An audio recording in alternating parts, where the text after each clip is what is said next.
কুখ্যাত আমেরিকান অপরাধী জেফ্রি অ্যাপস্টিনের ফাইলগুলো প্রকাশ করছে আমেরিকান বিচার বিভাগ বা ডিপার্টমেন্ট অফ জাস্টিস। আমেরিকার বিচার বিভাগের ওয়েবসাইটে পোস্ট করা হচ্ছে এই ফাইলগুলো, জানিয়ে ইতিমধ্যে জোর জল্পনা শুরু হয়েছে। কারণ এই এপস্টিন ফাইলে রয়েছে গোটা বিশ্বের বহু বিশিষ্ট মানুষের নাম। এবার এই এপস্টিন ফাইলে প্রধানমন্ত্রী নরেন্দ্র মোদীর নাম রয়েছে বলে জল্পনা ছড়িয়েছে। এপস্টিনের যে লক্ষ লক্ষ পাতার নথি প্রকাশিত হয়েছে, সেই নথিতে এবার প্রধানমন্ত্রীর নাম রয়েছে। এপস্টিনের নথিতে নাকি উল্লেখ রয়েছে প্রধানমন্ত্রী নরেন্দ্র মোদী ও তার ইসরায়েল সফরের প্রসঙ্গ। বিতর্কের সূত্রপাত 2017 সালের একটি ইমেলকে কেন্দ্র করে। 2017 সালের 9 জুলাই এই ইমেলটা পাঠিয়েছিল আমেরিকান ধনকুবের তথা কুখ্যাত অপরাধী জেফ্রি এপস্টিন। জেবরওয়াই নামে এক ব্যক্তিকে ইমেলটা করেছিল এপস্টিন। সে সম্ভবত এপস্টিনের ঘনিষ্ঠ বৃত্তের এক ব্যক্তি। ওই ইমেলে লেখা ছিল, ভারতীয় প্রধানমন্ত্রী মোদী পরামর্শ মেনে চলেছেন এবং আমেরিকান প্রেসিডেন্টের সুবিধার্থে ইসরায়েলে নাচ ও গান করেছেন। কয়েক সপ্তাহ আগে তাদের দেখা হয়েছিল এবং এটা কাজ করেছে। প্রসঙ্গত উল্লেখ্য, 2017 সালের জুলাই মাসে ইসরায়েল সফরে গিয়েছিলেন প্রধানমন্ত্রী মোদী, আর সেটাই ছিল কোনো ভারতীয় প্রধানমন্ত্রীর প্রথম ইসরায়েল সফর। ঠিক তার আগেই জুন মাসের শেষে আমেরিকায় গিয়েছিলেন মোদী। সেই সময় আমেরিকার মসনদে ছিলেন ডোনাল্ড ট্রাম্প। এই এপস্টিন ফাইলে মোদীর নাম আসতেই সরব হয়েছে বিরোধী দল কংগ্রেস। কংগ্রেসের অভিযোগ, 2017 সালের জুন মাসে ডোনাল্ড ট্রাম্পের সঙ্গে সাক্ষাৎ করার সময় জেফ্রি এপস্টিনের সঙ্গেও মোদীর কোনো যোগাযোগ হয়ে থাকতে পারে। এর ঠিক এক সপ্তাহ পরে 4 থেকে 6 জুলাই প্রধানমন্ত্রী মোদী ইসরায়েল সফরে ছিলেন। কংগ্রেসের দাবি, এপস্টিনের ইমেলে উল্লেখিত পরামর্শ মেনেই প্রধানমন্ত্রীর সফর বা সেখানে প্রধানমন্ত্রীর কর্মসূচি ঠিক করা হয়েছিল। যদিও এপস্টিন ফাইলে প্রধানমন্ত্রী নরেন্দ্র মোদীর নাম জড়ানোর বিষয়টা নিয়ে কড়া প্রতিক্রিয়া দিয়েছে ভারতের বিদেশ মন্ত্রক।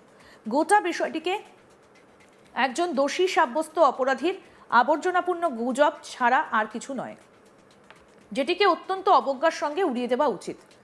বিবৃতিতে কি বলা হয়েছে? বিবৃতিতে বলা হয়েছে, আমরা তথাকথিত এপস্টাইন ফাইল থেকে একটা ইমেল বার্তার প্রতিবেদন দেখেছি, যেখানে প্রধানমন্ত্রী এবং তার ইসরায়েল সফরের উল্লেখ রয়েছে। 2017 সালের জুলাই মাসে প্রধানমন্ত্রীর ইসরায়েল সফরের বাইরে ইমেলের বাকি ইঙ্গিতগুলো একজন দোষী সাব্যস্ত অপরাধীর আবর্জনাপূর্ণ গুজব ছাড়া আর কিছুই নয়, যা অত্যন্ত অবজ্ঞার সঙ্গে উড়িয়ে দেওয়া উচিত।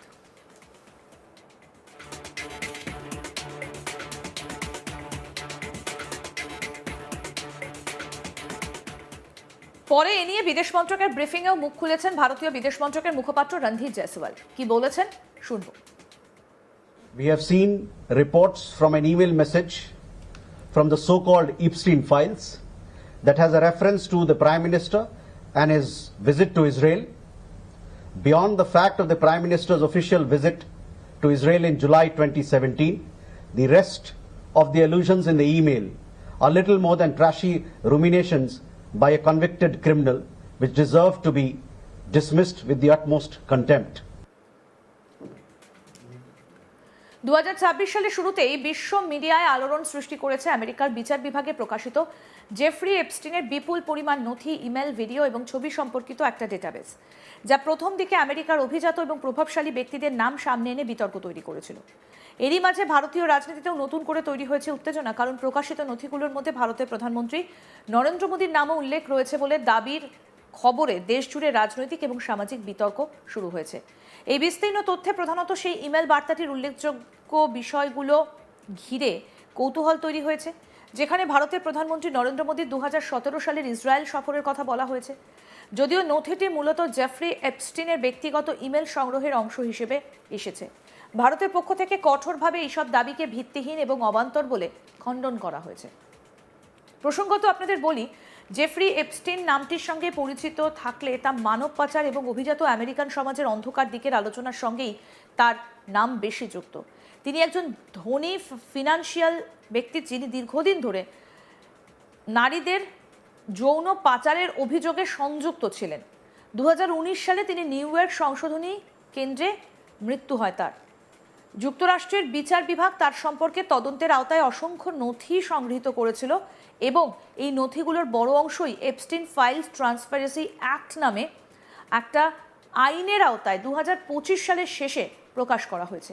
এই নথিগুলোর মধ্যে রয়েছে প্রায় 3.5 মিলিয়ন পৃষ্ঠা, হাজারেরও বেশি ভিডিও, লক্ষাধিক ছবি এবং একই সঙ্গে প্রচুর ইমেল লিস্ট এবং যোগাযোগের তথ্য। প্রাথমিক পর্যায়ে প্রকাশে অনেক আন্তর্জাতিক ব্যক্তিত্বের নাম সামনে এসেছে এবং বিভিন্ন গণমাধ্যমে তা আলোচিত হয়েছে। যে প্রেক্ষাপটে ভারতের প্রধানমন্ত্রী নরেন্দ্র মোদীর নামও এক ইমেলে উল্লেখিত হয়েছে বলে কিছু গণমাধ্যমে খবর এসেছে। প্রকাশিত নথির ভান্ডার থেকে একটি 2017 সালের 9 জুলাই ইমেল বার্তা উঠে এসেছে, যা জেফ্রি এপস্টিন এক ব্যক্তিকে পাঠিয়েছিলেন। সেই বার্তায় মোদির 2017 সালের জুলাই মাসে ইসরায়েল সফরের প্রসঙ্গ এবং কিছু কূটনৈতিক বা পারস্পরিক সম্পর্কের উত্তেজনা নিয়ে কথা বলা হয়েছে বলে দাবি করা হয়েছে। একটি খবরে এও দাবি করা হয়েছে যে ওই ইমেলে এমন মন্তব্য ছিল যে মোদি, অর্থাৎ দাবি অনুযায়ী মোদি পরামর্শ মেনে চলেছেন এবং আমেরিকান প্রেসিডেন্টের সুবিধার্থে ইসরায়েলে নাচ ও গান করেছেন। এই রকম বাক্য তুলেই রাজনৈতিক বিতর্ক তৈরি হয়েছে। যদিও এই সংবাদে ব্যাখ্যা রয়েছে যে ইমেলটি ওই ব্যক্তিরই লেখা এবং তার বক্তব্যে মোদির ইসরায়েল সফরের প্রসঙ্গ এসেছে, কিন্তু এর বাস্তব প্রেক্ষাপট কতটা নির্ভরযোগ্য তা নিয়ে কিন্তু অনেক প্রশ্ন দেখা দিয়েছে।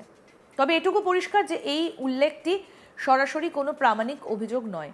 এটি নির্দিষ্টভাবে একটা ব্যক্তিগত ইমেল বার্তার অংশ, যেটা তার নিজের মতামত বা লেখা হিসেবে এসেছিল, কারণ নথিটা প্রকাশ করার মূল উদ্দেশ্য ছিল এপস্টিনের নেটওয়ার্ক, যোগাযোগ সম্পর্ক এবং তার সম্ভাব্য প্রভাব যাচাই করা।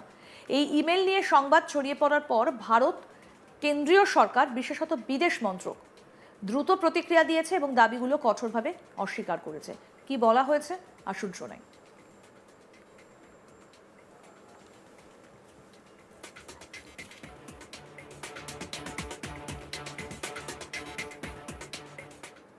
We have seen reports from an email message from the so-called Epstein files that has a reference to the Prime Minister and his visit to Israel.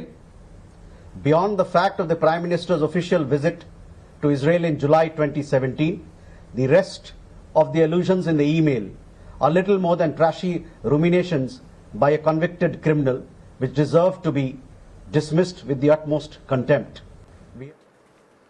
এই ঘটনার সঙ্গে সঙ্গে রাজনৈতিক মহলে উত্তেজনা তৈরি হয়েছে। ভারতের প্রধান বিরোধী দল ভারতীয় জাতীয় কংগ্রেস অভিযোগ তুলেছে যে এপস্টিন ফাইলসের ভিত্তিতে প্রধানমন্ত্রী নরেন্দ্র মোদীর নাম উল্লেখিত হওয়া জাতীয় গৌরবকে নষ্ট করতে পারে এবং দেশের প্রতি আত্মমর্যাদার প্রশ্ন উত্থাপন করে। এদিকে বিজেপি ও সরকার সমর্থকেরা এই অভিযোগকে বোকার অধিবৃত্তি, ভিত্তিহীন রাজনৈতিক গুজব এবং কোনো নির্ভরযোগ্য প্রমাণ ছাড়াই প্রচারিত ঘটনা বলে আদিক্ষানে উড়িয়ে দিয়েছেন। রাজ্যের রাজনীতিও এই বিতর্কে সরব হয়েছে। পশ্চিমবঙ্গের শাসক দল তৃণমূল কংগ্রেসও এই প্রসঙ্গে একটা পোস্ট করে মোদির নাম এপস্টিন ফাইলসে উল্লেখিত হবার নিন্দা করেছে এবং এই ধরনের সম্পর্কের দাবি দেশের অপমান হিসেবে অভিহিত করেছে। সমগ্র রাজনৈতিক পরিমণ্ডলে এই বিতর্কটা সীমাহীনভাবে প্রসারিত হয়েছিল। স্পষ্ট কোনো প্রমাণ ছাড়া জনমানুষের সন্দেহ সৃষ্টি, রাজনৈতিক সুবিধার্থে বিষয় নিয়ে বিতর্ক তৈরি এবং সামাজিক মিডিয়ার রিটুইট ও মন্তব্যের ঝড় চলেছে। আরও আপডেট পেতে দেখতে থাকুন আজ তাক বাংলা। সাবস্ক্রাইব করুন, নোটিফিকেশন পেতে বেল বাটন অপশন প্রেস করুন।